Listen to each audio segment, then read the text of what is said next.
दोनों हाथ गोद में, चित्त सहस्त्रार में। 3 महामंत्र। ओम त्वमेव साक्षात् शरीरम्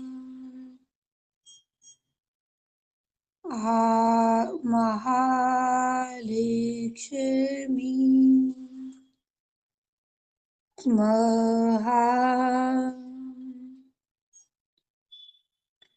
सरस्वती महाकाली त्रिगुणात्मिका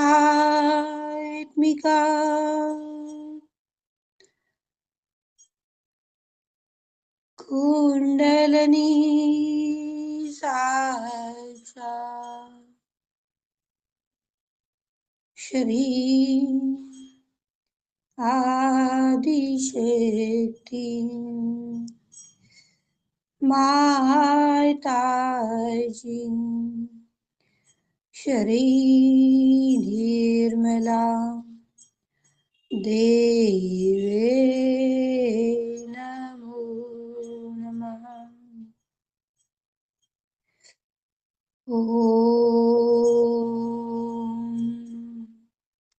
त्वमेव साक्षात् श्री कल्की साक्षात् श्री आदिशक्ति माताजी श्री निर्मला देवे नमो नमः।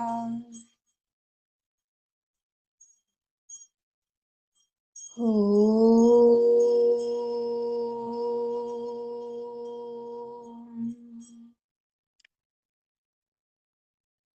त्वमेव साक्षात् श्री कल्की साक्षात् श्री सहस्रार स्वामिनी मोक्ष प्रदायिनी माताजी श्री निर्मला देवे नमो नमः।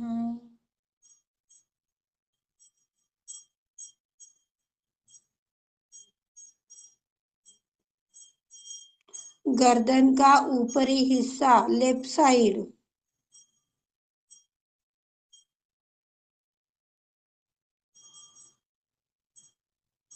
इसे प्रेस कर दीजिए जिसका भी है।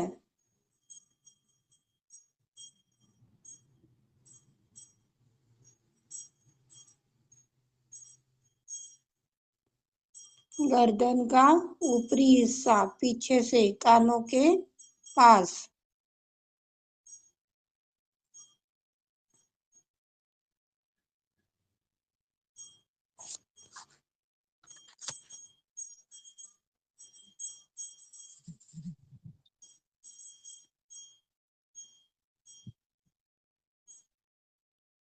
जय श्री माता जी सभी को। कल हम सभी ने योग भ्रष्ट स्थिति किसे कहते हैं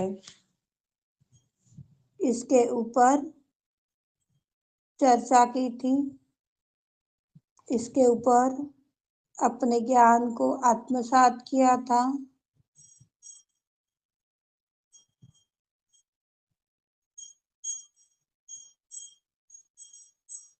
आशा करती हूँ आप सभी को योग भ्रष्ट स्थिति किसे कहते हैं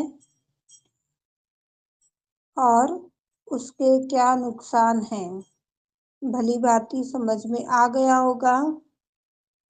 फिर भी यदि किसी को समझ में नहीं आया है तो आप ऑडियो मैसेज के माध्यम से रिकैप जरूर देखें।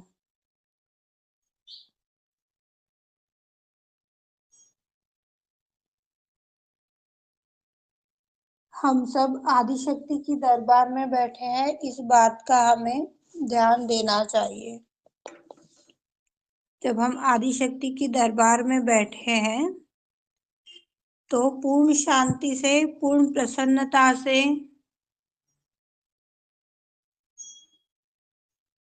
बैठना चाहिए और उन पर पूरा विश्वास करना चाहिए कि जो होगा अच्छा होगा। घबराना नहीं है। जब हम घबरा जाते हैं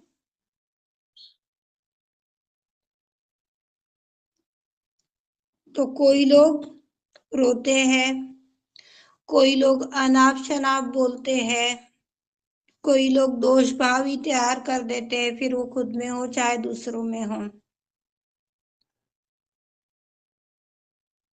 तो ये चीजें एक सहजी की नहीं है, ये चीजें एक संत की नहीं है।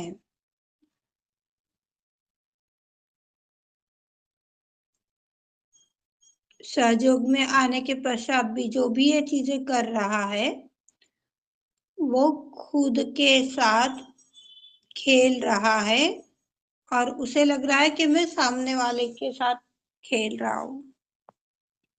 यही अज्ञान है हमारा, क्योंकि बुद्धि के बल पर बैठे हैं। बुद्धि के बल पर बैठेंगे तो ये सारी चीजें होने ही वाली है। और जो बुद्धि पर रहेगा वो तो कटेगा। आज तक जितनी बातें हुई कल की चर्चा में, उसमें ये बात बार बार बताई जा रही है।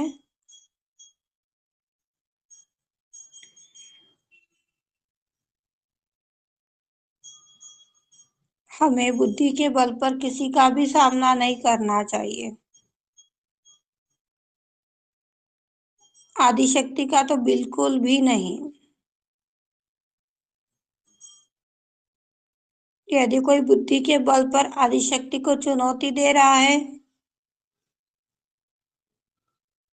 या फिर उनके बच्चों के साथ कोई खिलवाड़ कर रहा है जो सच्चे है, सरल है,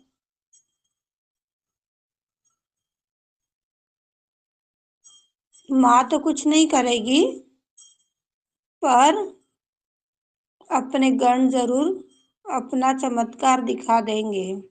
जो गण है, जो 11 शक्तियां हैं, वही कल्कि का अवतार है।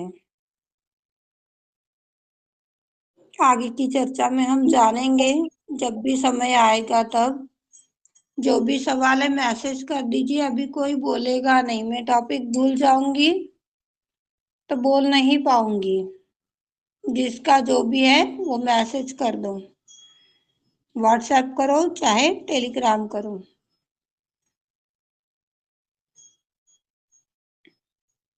एक महिला ने श्री माता जी के ऊपर ऐसे ही एक लेख उन्हें बिना पूछे हुए प्रकाशित करने की कोशिश की थी।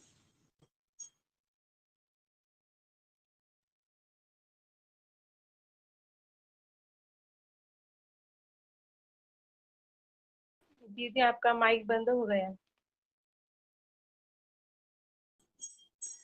एक महिला ने श्री माँ को बिना पूछे हुए ही उनका लेख पेपर में प्रकाशित करने के लिए दे दिया। संत ही थे वो भी। पर हमें यदि किसी के घर का उपयोग करना है, चाहे उस व्यक्ति के साथ में हमें कितना भी अच्छा संबंध क्यों ना रहे, एक बार तो उनसे पूछना जरूरी है ना कि दीदी क्या मैं आपकी ये चीज यूज कर सकती हूँ, भैया मुझे आपकी ये चीज चाहिए, मैं ले जाऊं। ये उस व्यक्ति ने नहीं किया। अभी तो कुछ नहीं बोले वो, सीमा ने भी कुछ नहीं बोला, पर जो भी वो महिला ने पेपर में जो भी लेख प्रकाशित किया था, उसका हर्जाना इतना महंगा पड़ गया कि 3 महीने तक उनका जो प्रेस थी वो बंद रही। प्रेस में ये अखबार प्रिंट होते हैं ना,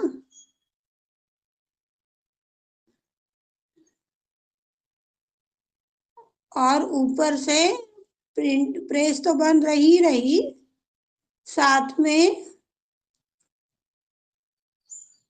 उनके ऊपर मानहानि का दावा भी ठोक दिया गया। देखो, समस्याएं आती है तो कैसे आती है।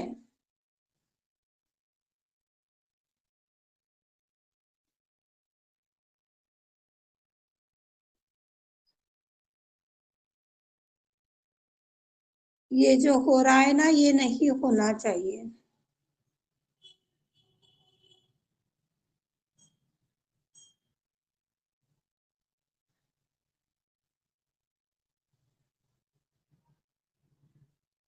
श्री माँ को जब सहजियों ने बोला कि श्री माँ, यह व्यक्ति आपको बिना पूछे यह कार्य कर रहा है, तो आप इन्हें रोके क्यों नहीं, आप उन्हें समझाए क्यों नहीं।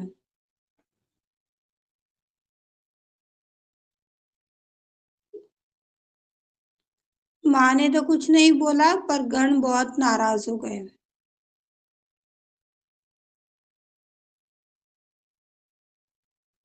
अपना समझ करके जो किसी चीज का यूज करता है, अपना समझकर जो भी भावना से जो भी कार्य करता है, इसे भी एक प्रकार का अहंकार बोला गया है।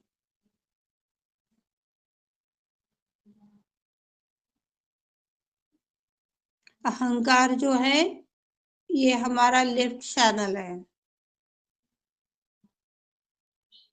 जब ये हमारे अंदर जागृत रहता है,